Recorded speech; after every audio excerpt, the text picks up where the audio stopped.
अस्सलाम वालेकुम दोस्तों, ड्रामा सीरियल पत्थर दिल जी अज तव्हांखे वॾी अपडेट इन नंढड़ी वीडियो में ॾींदासीं। वीडियो खे आख़िर ताईं ॾिसंदा ऐं चैनल खे सब्सक्राइब लाज़मी कंदा जीअं असांजो नओं हर ईंदड़ वीडियो पहिरियों ते सभ खां पहिरियां पहुचंदी रहे। त पत्थर दिल पंहिंजी पुॻाणी ते पुॼी चुको आहे ऐं उन जा बाक़ी 2 एपिसोड आहिनि ऐं इन खां पोइ पत्थर दिल पंहिंजी पुॻाणी ते पुॼी वेंदो। दोस्तों नेक्स्ट एपिसोड में दादन पंहिंजे पुॼाणी ते पुॼी वेंदो ऐं शेरल दादन खे लेटाए छॾींदो।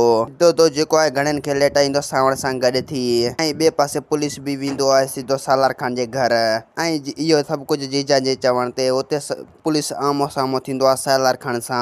तो सालार खान जे घर में तलाशी वठी वेंदी आहे ऐं सालार खान धमकी ॾींदो आहे ऐं दोस्तों सालार खान हथियार खणी ईंदो आहे यानी पिस्टल खणी ईंदो आहे ऐं सालार खान पुलिस जे मथां पिस्टल सिधो कंदो आहे ऐं उते दोदो भी हूंदो आहे ऐं पोइ दोस्तों सालार खान जहिड़ो करण जी कोशिशि कंदो आहे जंहिंमें सालार खान मारिजी वेंदो आहे। इन जहिड़े में सालार खान खे गोली लॻंदी आहे ऐं सालार खान मारिजी वेंदो आहे। तो पत्थर ड्रामो जेको आहे उहो पंहिंजी पुॻाणी ते पुॼी चुको आहे। तव्हां इहो सम्झिजो त इहो जेको एपिसोड आहे इहो आख़िरी एपिसोड आहे। इन खां पोइ हिकिड़ी एपिसोड ईंदी त वधि मां वधि इन ड्रामे जा 2 एपिसोड रहिया आहिनि। त हीउ ड्रामो बि पत्थर दिल भलो इंशाल्लाह ज़बरदस्त ड्रामो ही इंशाल्लाह पंहिंजी पुॻाणी ते पुॼी चुको आहे। तो असांखे ॾींदा हाणे इजाज़त, वरी तव्हां सां मिलंदासीं ईंदड़ वीडियो में। ख़ुदा हाफ़िज़।